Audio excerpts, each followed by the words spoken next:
Limpyo, pino plus the tubig. Oh my God! Oh boy, unsa ka tinaw ang tubig nila, pristine kay tanan. Syempre bugnaw ang palibot bisag init ang temperature. Dili ko patuslog diretso kay grabe siya ka bugnaw. Oh, legit di ay boy, interesting. Soda gid siya. Sarap. Kaya legit sa presko. Oh my God! Kayo. Grabe. Tanaw ba ba yun sa katinawang tubig? Bugnaw kaayo dire. Wow, grabe. I love Camiguin. Welcome for our Camiguin trip. This is actually our second time to visit the island. Tinuod yun nga, when and Camiguin, you'll surely come back again. So sa last time na mo kinabitin mi ato karon, we have ample of time to relax and enjoy the island. Ako ipakita ninyo unsa ka nindot ang isla in terms of the adventure. Kay atong bisitahon og balik ang ilang mga falls, mga springs, ug syempre ang mga lamian nila nga mga pagkaon. So guys, stay tuned unya enjoy the video.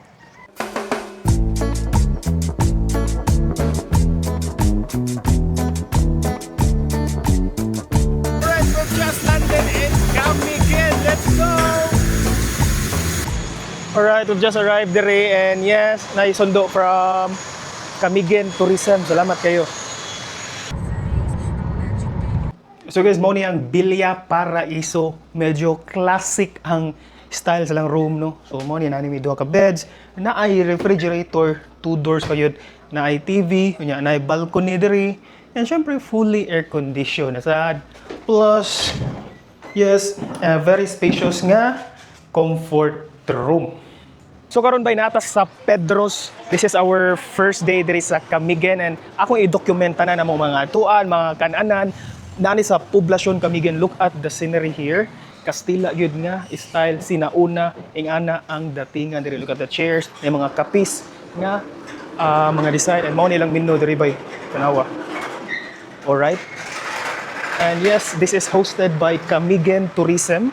Siyempre na sila by from Camiguin Tourism and this is some of their menu. Surol, local nga food mo nilang usa sa food diri sa Camiguin na ay ginataan unya bisayang manok for sure klaro kay bay. Alright nya. Kani kay pako. So at least na mo yung idea ba kung say pwede nyo kan-an diri ganahan mo something sinauna nga style. Pedros is for you. And first na itong tilawan is the surol. So this is something different man. Alright. Lasa ang ginataan niya. Nay something different boy. Nay oregano. Mugawa sa yung oregano niya. Usa sa akong ma-admire diri bay is their sinuglaw. Now basically mong good. Basta Mindanao nag-istoryahan ba? Prominent good ang sinuglaw or kinilaw, especially kung manisan mo sa Pedros, lami yun ang ilang sinuglaw diri bay malasa gini mo ang tamis-tamis pa nga meat sa isda. So this is our first destination, mo ni ang Katibawasan Falls. This is actually the highest falls diri sa Camiguin. Grabe ba tanawa, surrounded by lush greeneries plus you have nindot nga taas gid nga falls nipis pero grabe ka refreshing ang feels. Bugnaw kaayo diri. Wow, grabe, I love Camiguin. Grabe. Woo!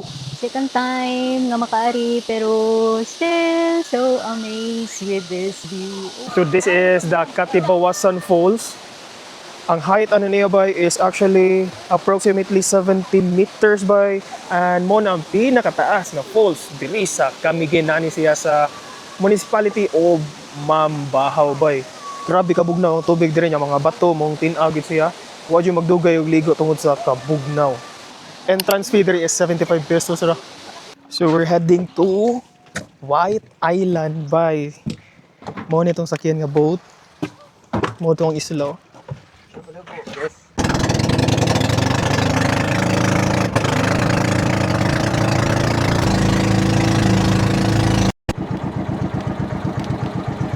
Alright, we've just reached the White Island. So for your information lang, ang kanang bangka ba kay ang rate nila dire is 550 pesos. O kasakay na ka sa bangka back and forth, good for 4 person. Unya na environmental fee nga 50 pesos. Plus you can also rent umbrella kay init kaayo ni dire. So basically White Island, open island, way mga trees, bears yan, naked island siya boy. Unya hapon na karon.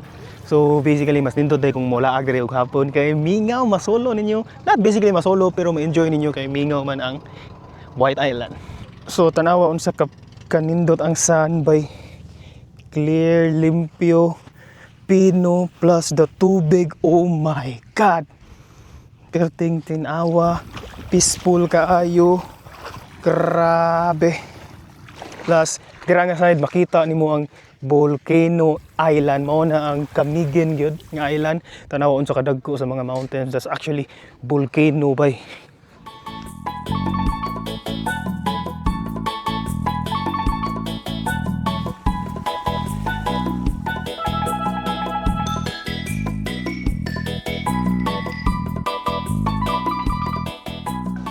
After the White Island namin diri sa Balihao, still naani sa Mambahaw bay, nindot kuno ang sunset spot diri, and yes, it's giving us a tropical vibes kayo tanaw. Palibutan gyapon og mga greens and nindot ang ambience niya bay. Let's see what we can have here. So mo nilang restaurant bay. It's giving a very cozy and tropical, a lot of plants nya. Tanawang architecture diri bay, oh. Mga kahoy gyud. Elegante kayo. Awa mga table. Boy, pure nga wood ang gamit sa tables. Ang tunga boy kay kahoy gyud. Ang ilang kitchen, they have open kitchen diri, makita nimo sila nga nagluto. And diri nga side boy kay is actually facing na sa dagat. So pwede ka mag-sunset diri, mag-dine in and enjoy ang ka-relax sa lugar. Yan nasa dito by alfresco. So, mao ni ang sample menu nila. So, i-post na lang ninyo para makita ninyo ang ilang menu. Ayan siya. So guys, this is some of their menu.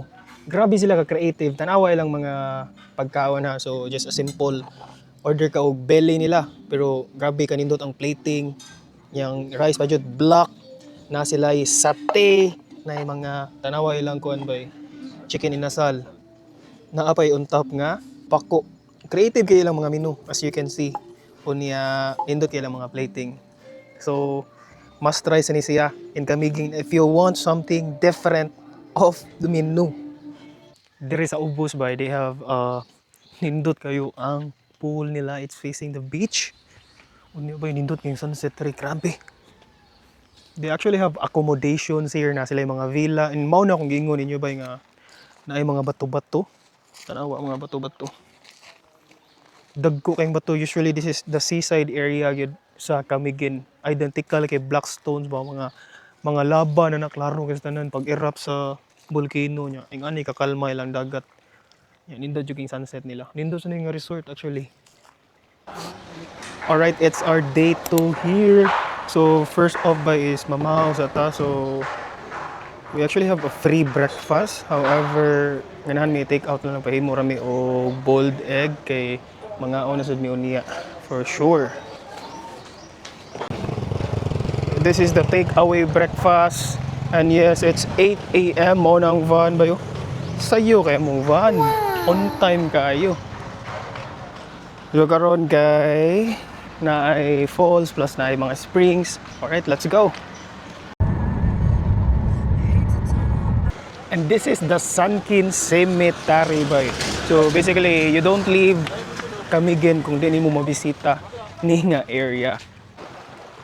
So para makadto ka sa marker, you need to hop on a bangka bay. Na sila PC for the guide para mas dali ra ni siya birahon padong didto. This is the iconic Sunken Cemetery nga landmark, and by far one of the most significant nga landmark diri sa Camiguin kay this signifies unsa sila ka resilient kay during manggod pag butog yun sa daang bulkan as what they called is nilubog ni nga cemetery kaning ubos gid ani. Then after ana kay nagbutang sila og marker which is a cross. The original cross nga ilang gipa saka diri is naguba during the typhoon Ruping. And nag-rebuild sila nga mas sturdy na siya and mauna ni siya. And this is also the reason nga ang Camiguin is also called as the island born of fire. Kaya napalibutan gyud sila og puro gyud bulkan. By the way guys, prayer day ang entrance diri sa Sangkin Sanctuary, pero kung ganahan ka nga mo arigid sa dakong cross, mabayad lang ka sa bangka og 150 pesos. Ya, good for 4 na siya. Pero kung ikaw ra usa 150 gid mong bayaran kay mahug siya pakyaw ba.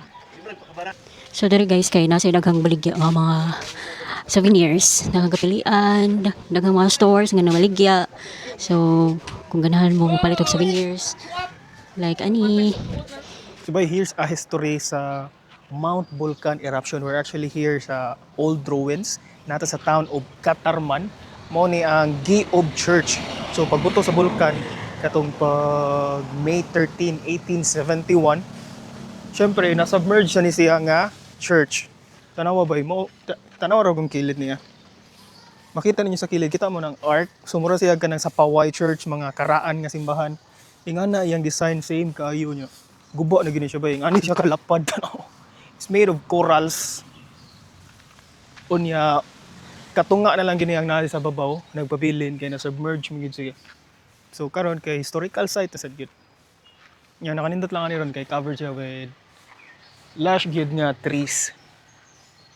So diri sa kilid nga part may makita na to ang bell tower.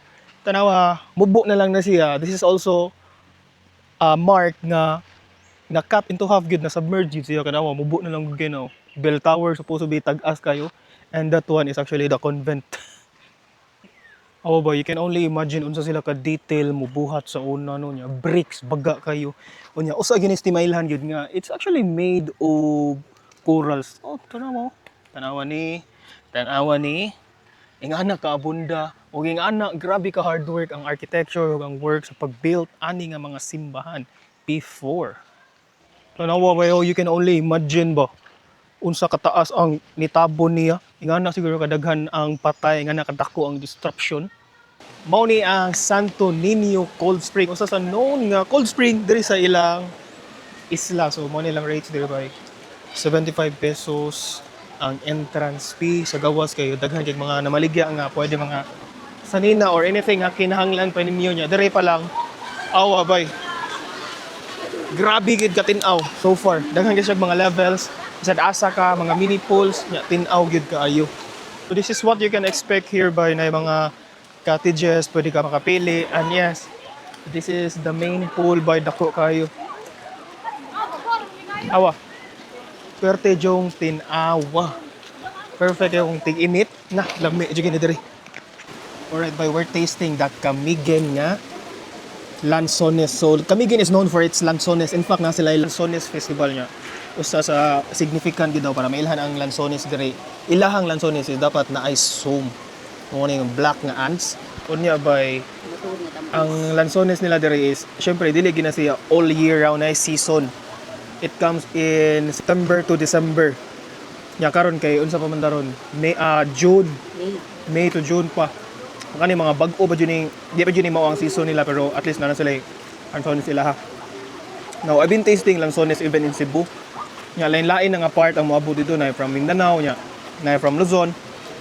Naa jud significant nga taste sila nga Lanzones nga super sweet gyud nya. Gagmay siya bay. Now karon kay na namon ko diri, nakatilaw na jud ko sa Lanzones gyud sa Camiguin. So karon kay ila na jud ko unsay lasa. Very sweet gyud siya. Nya gagmay siya. Nga ingon sila bay. Mong by season ni siya kay natural way ra gyud nilang Lanzones dili wala ni mga fertilizers nga ilang gipugos og pagpatubo para moabunda pag-ayo. Mo nang by season ra gyud nilang Lanzones diri. Ang nakanindot pag diri ba kay can actually order food daghan og mga restaurant sa gawas mag-offer sila og mga pagkaon nga pwede ninyo kan-on diri na mismo sa inyong cottage. Same ani. So guys, nata karon sa Soda Water Pool. So interesting kay nino kay ang taste daw sa tubig kay nice sparkling. So ato i-try. Mao na ilahang entrance diri guys. Mao na ang mga rates. I-post na lang ninyo for your reference. So check na to. Ang iyang feature guys kay mamaura og kanang sa Santo Niño. Tanawa. So nasad sila yung mga cottage nga pwede mo makarent. Is na running water diri.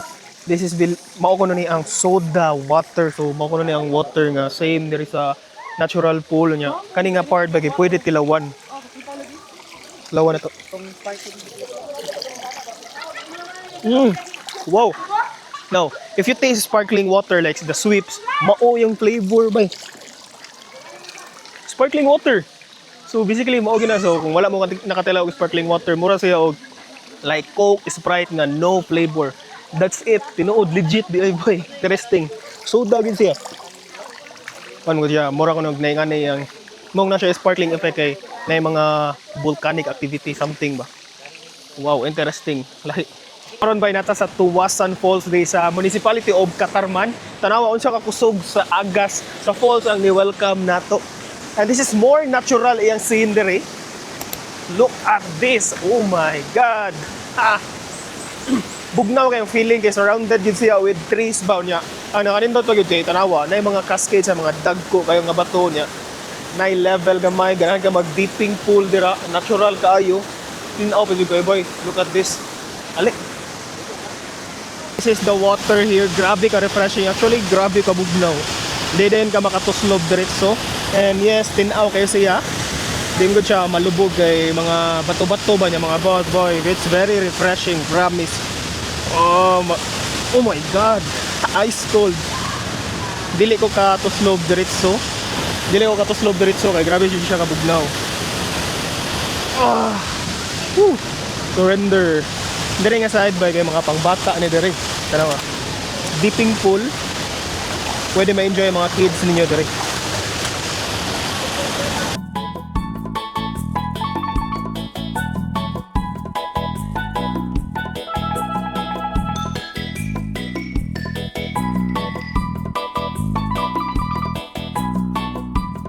Guys, naata karon sa Granelandia Garden. So, as you can see, na mga bougainvillea nga flowers. So, mura siya ganang Switzerland or New Zealand nga vibes. So, ang entrance dire is 30 pesos. Then, pwede po ka makapalit og mga snacks na sila yung mga available. So, ang location na ni guys is sa Mambahaw nga mountainous area na siya. So, nanata sa babaw sa bukid. So as you can see na yung mga pine trees, daghan kayo din sa luyo kay mao na siya yung Mount Hibok-Hibok. Sa tanang volcano mao na active nga volcano. And we're ending our day with a very good dinner spot by Tanawa, Chills Music Lounge. It's actually an Italian restaurant, unya al fresco dining pag yun. Nindot kayo ang vibes kay syempre open air and you're facing the sea. Ang nakanindot pag yun kay syempre this is Italian nagin ang pizza and the traditional nga pugon, di ba? And you can see din the menu. Sneak peek lang mo nilang menu as you can see. So, syempre nagin ang mga pizza and Italian nga mga foods plus you have a beautiful view sa dagat. Italian Parma.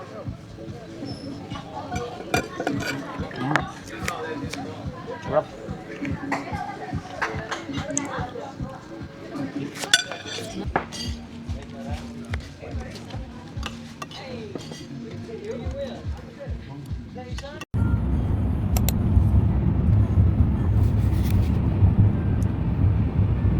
Karon na ata sa Mantigi Island nga port by niya ang entrance diri by kay 75 pesos for the environmental fee niya. Sakay na tog bangka is 750 pesos, good for 6 na siya. So for kuan siya for group gid siya no. Mao na niya mga bangka that will take us to Mantigi Island. Unya back and forth na siya nga rate ha nani sa Municipality of Mahinog. Awa bay. Same king colors. Money ang 750 pesos, good for 6 packs. Pero kung ganahan ka nga masolo ninyo, wag yung problema. Bayaran na ninyo 750.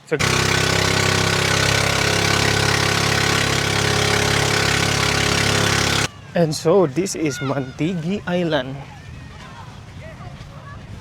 Alright, we just arrived sa Mantigi Island niya. Nana sila bag-o nga cottages diri nga wooden style. Ang nakanindot dahil by Mantigi Island is rated as the best ecotourism in the Philippines last year 2025 the award. Unya nindot sa ang mga practices diri like the Clygo. So basically dili ka pwede kalabay bisag asa diri. Wala say mga basurahan gid diri. So basically you need to bring your own trash to the mainland. Dito sa kayong bus diri by limpyo kayo. Na-maintain gyud nila so deserving sa gyud nila. Mo nang must visit sa gyud ang Mantigi Island. Grabe. Unya nasa din mga activities diri like snorkeling, unya nasa scuba diving unya. Guys, pwede mo makapalit dire og tuyom. Awa tanaw ra gud ilahang tuyom lahi og color. Red, yan ay yellow, orange. Unlike sa Cebu, kay black man na to ang tuyong dito, no? So, awa, tambok kayo.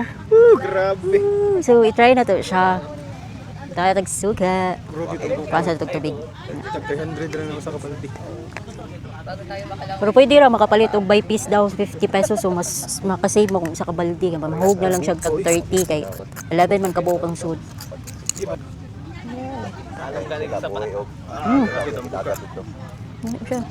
Doon siya glasa sa kuan. Swaki na. Nakabundang ilang mga marines diri. Ang kaning colorful nga kuan kanang tuyom na daw ni siya sa loud kuwaon. Katong mga black kay nato siya sa mabaw ra kuwaon. So let's try. For the important reminders before we begin, please don't touch the doorpost and the doors. Grabe!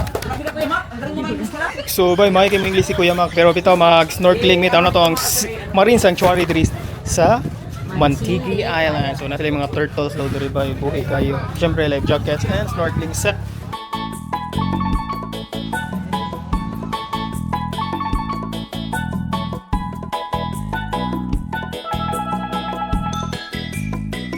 Mo ni important thing bay, dapat dadon ginato atong mga basura pareha na, di ba?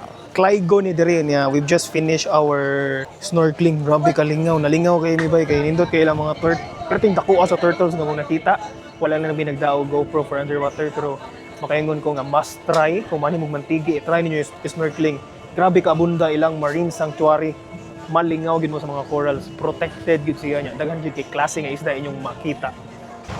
Alright, well, going back to the mainland, tanawa, good Volcano Island. Tanawa, boy, unsa ka, tinaw ang tubig nila, pristine kaya tanan, grabe. Woo! Limpyo. So guys, for our lunch, anita sa G&A Fish Pen Resort and Restaurant by Prisco nga mga isda. Nadiri na sa Binoni, doon ni silang port. Naging sila culture nga mga kuan ba, nga mga isda niya. Ang very interesting bagi. Kani bitaw ilang gibutangan sa mga isda. Kaning tubig yun mismo is actually a crater gyud so vulkan daw nila before. Interesting kayo. So this is what you can expect here by Al Fresco niya. Pwede mo makadine in dira gino. Nay mga bangus ay oo. Ontong kuo sa bangus. Mo nilang menu dira. Syempre puro gina seafood, nay mga appetizer niya, nay mga grill salad niya. Na ay per grams ang style nila. Sa presyo nila pareha yung mga bangus per grams. Yan yung mga sabaw, nagi mga pizza sad. Alright, muna na yung mga foods nga naa na mo karon. It's actually a so to kill experience by na fresh ko nga mga clams, lapu-lapu, kinilaw, kitong, syempre nasay grilled pork.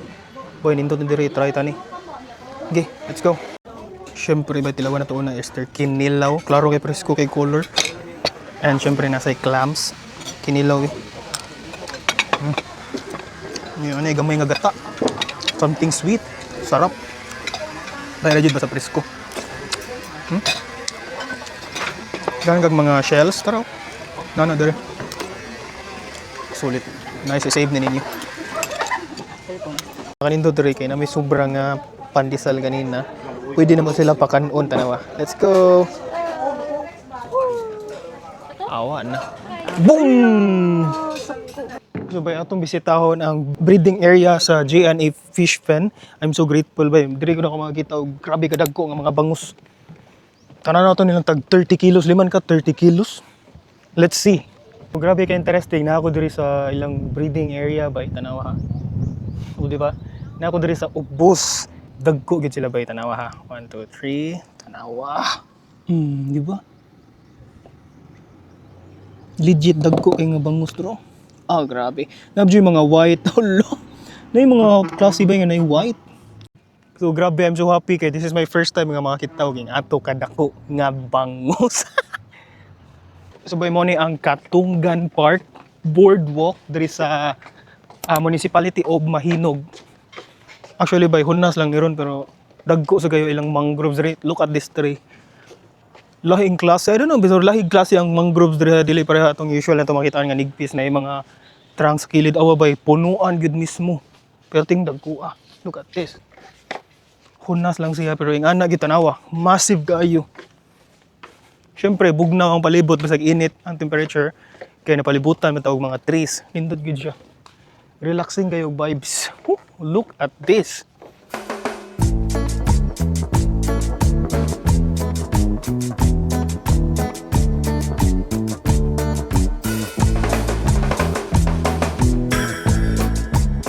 After the sumptuous nga seafoods by nanasad mi karon sa favorite nila nga sunset spot niya, coffee shop ni bag-ora sa nilagabli, Utopia, nasa town o Mambahaw.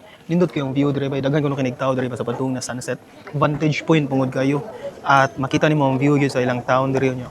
Hayahay kayong feels, lami ilang mga pagkaon, na mga sandwiches, na pang all day dining nga meals niya, syempre kape. Niya ang price point nila kay sakto ra sad kaayo ba. Namugaway ang lugar niya. Fresco kay feels, nasa air condition, nasa al fresco. Bay, i-save ninyo nindot i-chill down dere. Perfect sa inyong mga activities gikan sa buntag, anhimo dere hapon. Perfect magkape. And yes, nasa dere ang pineapple fruitlet o ang melon fruitlet kani bay gikan gyud sa bukid nun. Naa sad available dere. Refreshing gyud sa tanan. Katilaw na mi ana.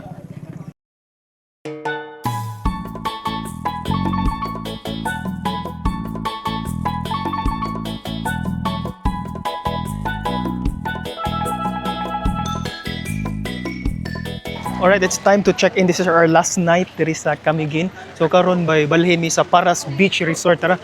Medyo high-end na nga resort at bang ra ni siya sa White Island. Let's go by. Hi boss. Sir, welcome to Paras Beach Resort. Mabuhay! Buhay. Buhay.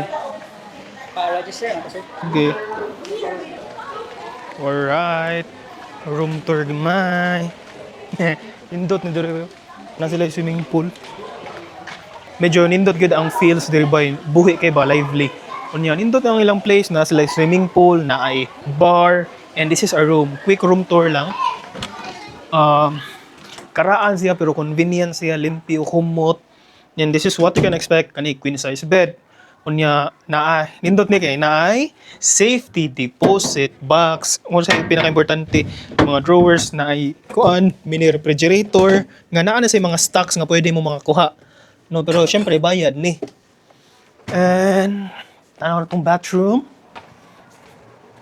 Bathroom amenities, nindot sad, kompleto ang syempre cotton buds, toothbrush.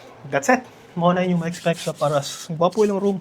So good morning guys. So it's our 4th day here in Camiguin. So last day na namo karon, so we have time to explore the Paras Beach Resort. So as you can see, atbang siya sa White Island. So what they have here is a plated breakfast mo nilang menu. And syempre, na dyan ay coffee or tea or juice. And this is their breakfast area. Al fresco siya. Mo ni ang breakfast nila diri no. We have eggs, yeah, kang roasty kay American ba na sausage. Lami ra man sad. Yeah, kumbate na gid ba. Plated breakfast, pili ra ka mo sa ganahan. And the favorite part when exiting a place or a province, syempre ang Pasalubong Center. Nata sa Mambahaw, Pasalubong Center. Ang nakanindot ani nila bay kay this is actually a project sa ilang province para mas centralize na ang mga local nga mga products sa ilang mga municipalities. Nindot kini siya nga initiative kay mausa na. So example na mo yung mga project sa mga locals nila, ilan ang gibutangan og place para mausa na makita na diri and mapakita sad sa mga locals kung asa nila pwede ibaligya ang ilang mga produkto. So na diri tanan usa sa identical ani kay kanilang kuan boy siglas. Instead of mga bata dito gaduduwa, nag-collect sila sigla sa seashore. So basically recycled siya. Yes, from trash to treasure. From trash to treasure. Change. Boy, interesting kayo. Tanawa, wala na nilagi usab ang forma. Like na-polish na siya gikan sa seashore ngani no siya masinaw-sinaw nam gina siya. Nindot kayo identical, unique kaya mga forma. Mahimo siya Ang og rare color ni Sir Animal is blue and pink. Ito, tunaw ba? Basta-basta ang botilya nga blue and pink. so dapat mohapit mo diri ha. Narin is ang location giniya kay sa sige exactly. Dili sa Lakas, Poblasyon, Mambahaw. Poblasyon, Yes. Poblasyon Mambahaw. Dito siya sa, dili at the back of Barangay, Poblasyon, Mambahaw. Yeah, mapina man siya Google Maps. Thank you, Miss ha. Welcome.